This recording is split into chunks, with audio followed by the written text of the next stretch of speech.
عقیدے کی سچائی اور کعبہ کی گواہی۔ مکہ کے مشرکین اور آس پاس کے قبیلے یہاں دیکھ رہے تھے کہ حق پر کون ہے۔ ان کا ماننا تھا کہ اگر پیغمبر صلی اللہ تعالی علیہ وسلم اور ان کے صحابہ سچے ہیں تو اللہ تعالیٰ انہیں کعبہ پر فتح ضرور دے گا۔ جب مکہ فتح ہوا تو یہ ثابت ہو گیا کہ اللہ تعالیٰ کا دین ہی سچا ہے۔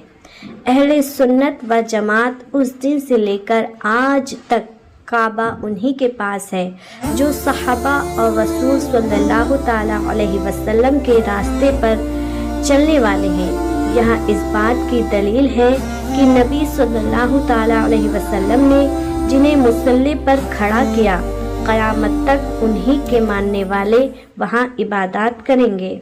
فتح مکہ اور لوگوں کا اسلام میں آنا۔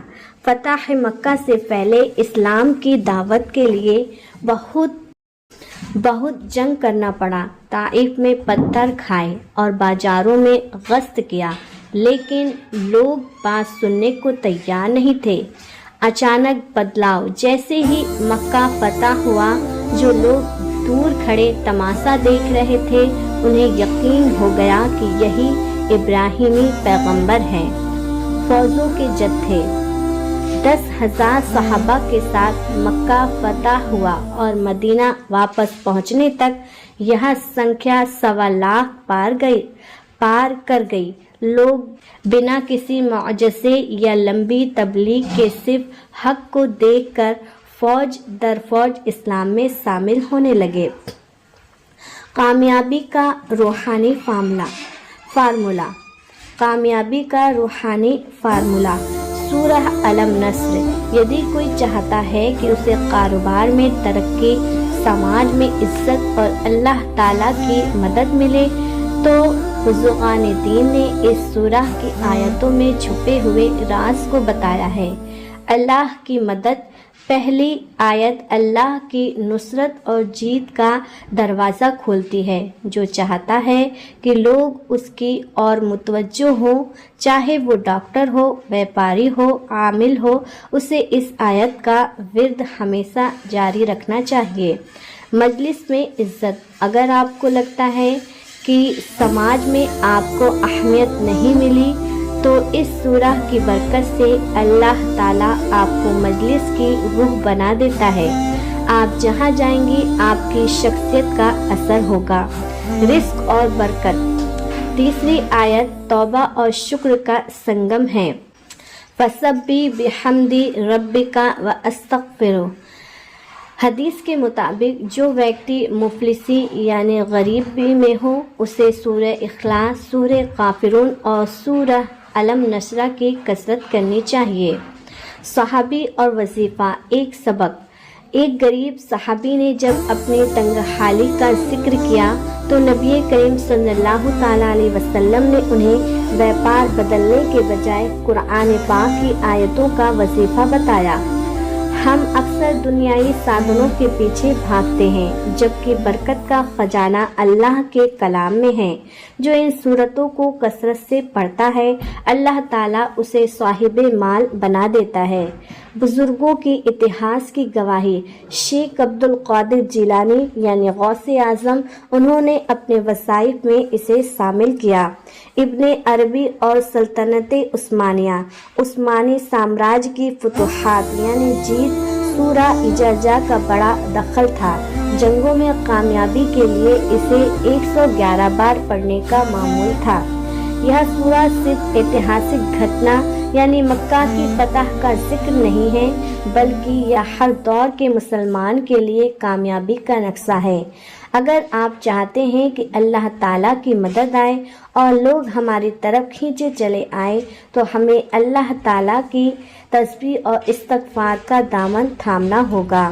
اب کرتے ہیں عقیدے کی بات۔ کافروں کو بھی مشرکان عرب کو بھی پتا تھا کہ اگر پیغمبر اور پیغمبر کے صحابہ کا عقیدہ ٹھیک ہوا تو کعبہ ان کو ملے گا اور عقیدہ ٹھیک نہ ہوا تو کعبہ ان کو نہیں ملے گا، اور اللہ تعالیٰ کا فضل ہے کہ اس دن سے آج تک کعبہ اہل سنت و جماعت کے پاس ہے۔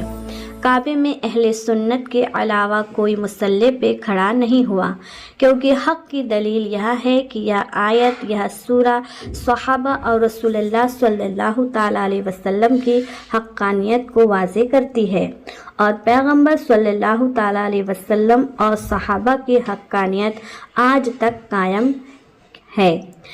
نبی صلی اللہ تعالیٰ علیہ وسلم نے جس کو مسلح پہ کھڑا کیا، کعبے کے مدینے کہ قیامت تک صحابہ کا غلام ہی کھڑا ہوگا یا نہیں، یہ تو عرب کے لوگ دیکھ رہے ہیں۔ حق والوں کے ساتھ اللہ تعالیٰ ایسے بندے جوڑتا چلا جاتا ہے، یہی تو دلیل ہے حق ہونے کی۔ حدیث پاک میں موجود ہے کہ نبی کریم صلی اللہ تعالیٰ علیہ وسلم کی بارگاہ میں ایک صحابی آئے، غریب مفلس صحابی۔ آپ نے کہا تیری شادی ہوئی ہے؟ انہوں نے کہا یا رسول اللہ صلی اللہ تعالیٰ علیہ وسلم پیسہ ہی نہیں ہے، شادی کہاں سے کروں، حق مہر کہاں سے دوں گا؟ کہا تجھے قرآن نہیں آتا پڑھنا؟ کہا یا رسول اللہ صلی اللہ تعالیٰ علیہ وسلم قرآن تو آتا ہے۔ کہا سورہ اخلاص آتی ہے یا رسول اللہ صلی اللہ تعالیٰ علیہ وسلم؟ کہا قرآن پاک کا ثلث ہے جو ہے سورہ اخلاص۔ پھر آپ نے کہا تجھے سورہ کافرون آتی ہے؟ انہوں نے کہا یا رسول اللہ سورہ کافرون بھی آتی ہے۔ کہا وہ قرآن پاک کا جو ہے چوتھائی حصہ ہے۔ پھر کہا تجھے سورہ النصر آتی ہے؟ انہوں نے کہا یا رسول اللہ سورہ نصر آتی ہے۔ کہا یہ قرآن پاک کا چوتھائی ہے، اور یہ چوتھائی ہے، یہ چوتھائی ہے، یہ ثلث ہے۔ اب یہ آپ صلی اللہ تعالیٰ علیہ وسلم نے اس کو کہا یہ بات شادی کر لو، شادی کر لو۔ اس واقعے کا اصل سبق قرآن ہی دولت ہے۔ نبی صلی اللہ تعالیٰ علیہ وسلم نے اس صحابی کو یہ احساس دلایا کہ جس کے پاس قرآن کی یہ صورتیں ہیں وہ غریب نہیں ہیں۔ آپ صلی اللہ تعالیٰ علیہ وسلم نے انہیں شادی کرنے کا حوصلہ دیا اور فرمایا شادی کر لو، شادی کر لو۔ وظیفے کی برکت جیسے ہی آپ نے ذکر کیا، بزرگوں جیسے شیخ عبد القادر جیلانی رحمۃ اللہ تعالیٰ علیہ کا ماننا ہے کہ ان صورتوں کو کثرت سے پڑھنے سے تنگ دستی دور ہوتی ہے اور اللہ تعالیٰ غیب سے دروازے کھول دیتا ہے۔ صحابی کی کامیابی اس وظیفے اور نبی صلی اللہ تعالیٰ علیہ وسلم کی دعا کی برکت سے وہ صحابی نہ صرف بامراد ہوئے بلکہ ان کی مالی حالات بھی بہتر ہو گئی۔ مفیق الحال مفلس صحابی کو یہاں نہیں کہا کہ تو یہاں کاروبار کر، یہ تجارت کر، بلکہ اس کو وظیفہ بتا دیا۔ آپ کہتے ہیں جی ہمیں وظیفہ نہ بتائیں، ہمیں پیسہ دیں۔ سرکار دو عالم صلی اللہ تعالیٰ علیہ وسلم نے اس کو کیا بتایا؟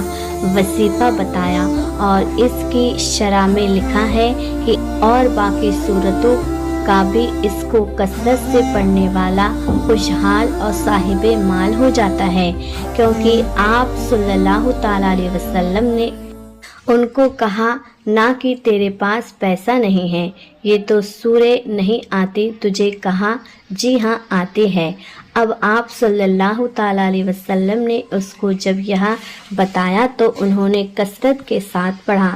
اللہ تعالیٰ نے ان کو مال زر کا مالک بنا دیا، مال و زر کا مالک بنا دیا۔ اب یہ 3 آیتیں ہیں اور ان کے اندر اللہ تعالیٰ نے ایسے سمندر کو رکھ دیا ہے کہ آج اس کے کرشمہ کمالات پورا آپ ادراک ہی نہیں کر سکتے، سوچ بھی نہیں سکتے۔ یہاں تک کہ شیخ عبد القادر جیلانی رحمۃ اللہ تعالیٰ علیہ نے اس پر باقاعدہ طور پر اپنے وظائف میں ان کو شامل کیا، اور یہ بڑے بڑے اللہ والے کثرت کے ساتھ اس کو پڑھا کرتے تھے، بلکہ جنگوں میں ابن عربی رحمۃ اللہ تعالی علیہ جو بہت بڑے صوفی بزرگ تھے، مدرسہ جامعہ یمن میں آپ نے پڑھا، اور ابن عربی رحمۃ اللہ تعالی علیہ اپنے جب جنگوں میں سلطنت عثمانیہ یہ جو بنی ہے، اس میں فتوحات میں سورہ اجازہ کا بڑا دخل رہتا ہے۔ جنگ میں آپ بتایا کرتے کہ اس کو 111 مرتبہ پڑھ کے حملہ کرو، اللہ تعالیٰ تمہیں کامیاب کر دے گا، یعنی بڑے بڑے اللہ والے اس کو پڑھا کرتے تھے۔ جب آپ صلی اللہ تعالیٰ علیہ وسلم پہ یہ نازل ہوئی، مجمع کثیر میں آپ نے پڑھی۔ اس طرح حدیث میں آتا ہے کہ مسلم شریف کی حدیث ہے، صحابہ اکرام نے سامنے جب یہ سورہ پڑھی تو صحابہ خوش ہو گئے، یا رسول اللہ وہ حال دیکھیے جب کوئی ساتھ چلنے والا نہیں تھا، کوئی ہماری بات سننے والا نہیں تھا، اور آج دیکھیے کہ پورا عرب تقریباً اسلام میں داخل ہو چکا ہے۔ اب آتے ہیں ماہ رمضان المبارک کی پہلی رات کو پڑھنے والے وظائف۔ ماہ رمضان کی پہلے شب بعد نماز عشاء ایک مرتبہ سورہ فتح پڑھنا بہت زیادہ افضل ہے۔ ماہ رمضان کی پہلے شب بعد نماز تہجد آسمان کی طرف منہ کر کے 12 مرتبہ یہ دعا پڑھنی بہت زیادہ افضل ہے۔ لا الہ الا اللہ الحق القیوم القائم علی کل نفس بما کسبت۔ اس کے پڑھنے والے کو بے شمار نعمتیں اللہ تعالیٰ کی طرف سے عطا کی جائے گی۔ ماہ رمضان المبارک میں روزانہ ہر نماز کے بعد دعائے مغفرت کو 3 مرتبہ پڑھنا بہت افضل ہے۔ استغفر اللہ العظیم الذی لا الہ الا هو الحی القیوم الیہ توبۃ عبدا ظالم لا یملک نفسه ضرا ولا نفعا ولا موتا ولا حیاتا ولا نشورا۔ رمضان المبارک میں ہر نماز عشاء تراویح کے بعد روزانہ 3 مرتبہ کلمہ طیبہ پڑھنے کی بہت زیادہ فضیلت ہے۔ اول مرتبہ پڑھنے سے گناہوں کی مغفرت ہو جاتی ہے، دوسری دفعہ پڑھنے سے دوزخ سے آزادی ہو جاتی ہے، تیسری بار پڑھنے سے جنت کا مستحق ہوگا۔ ماہ رمضان المبارک حضرت محمد صلی اللہ تعالیٰ علیہ وسلم نے ارشاد فرمایا کہ ماہ رمضان بہت ہی برکت اور فضیلت والا مہینہ ہے، اور یہ صبر اور شکر اور عبادات کا مہینہ ہے، اور اس ماہ مبارک کے عبادت کا ثواب 70 درجہ عطا ہوتا ہے۔ جو کوئی اپنے پروردگار کی عبادت کرے، اس کی خوشنودی حاصل کرے گا، اس کی بہت بڑی جزا خداوند تعالیٰ عطا فرمائے گا۔ جو شخص رمضان المبارک کی ہر رات میں 2 رکعت نفل اس طرح ادا کرے کہ ہر رکعت میں سورہ فاتحہ کے بعد 3 مرتبہ سورہ اخلاص پڑھے، تو اللہ تعالیٰ اس کی ہر رکعت کے بدلے 70 لاکھ فرشتے بھیجتا ہے۔ اس کا کام یہ ہوتا ہے وہ اس بندے کی نیکیاں لکھے اور برائیاں دور کرے، اور اس کے درجات بلند کرے، اور جنت میں اس کے لیے شہر اور محل بنائے اور باغات کی پرورش کرے۔ اس کے علاوہ ہر رکعت کے عوض میں اللہ تعالیٰ اس کو ایک مقبول حج کا ثواب عطا فرمائے گا۔ اب اس سے بھی 2 گنا ثواب۔ جو ہر شب کو شہری کے بعد 2 رکعت نماز پڑھے اور ہر رکعت میں سورہ فاتحہ کے بعد 25 مرتبہ سورہ اخلاص پڑھے، تو رات کے ثواب کا جو اوپر ذکر ہوا ہے 2 گنا ثواب پائے گا۔ 700 سال کی عبادات کا ثواب۔ جو شخص رمضان المبارک کے ہر دن میں 4 رکعت ادا کرے، ہر رکعت میں سورہ فاتحہ کے بعد سورہ اخلاص 3 مرتبہ پڑھے اور رمضان المبارک کے ہر جمعہ مبارک کو 10 رکعتیں اس طرح پڑھے کہ ہر رکعت میں سورہ فاتحہ کے بعد 11 مرتبہ سورہ اخلاص پڑھے تو سرکار مدینہ صلی اللہ تعالی علیہ وسلم نے ارشاد فرمایا کہ اس نماز کے پڑھنے والے کے لیے 10,000 شہیدوں کا ثواب لکھ دیا جائے گا، اور گویا اس کے 10,000 غلام آزاد کیا، اور 700 برس اس طرح اللہ تعالیٰ کی عبادات کی کہ دن کو صائم یعنی روزدار اور شب کو قائم یعنی نماز پڑھنے والا رہا۔ اللہ تعالیٰ ہمیں قرآن کی ان آیتوں کی برکت سے مالا مال کرے، آمین، بِجاہ النبی الامین صلی اللہ تعالیٰ علیہ وسلم۔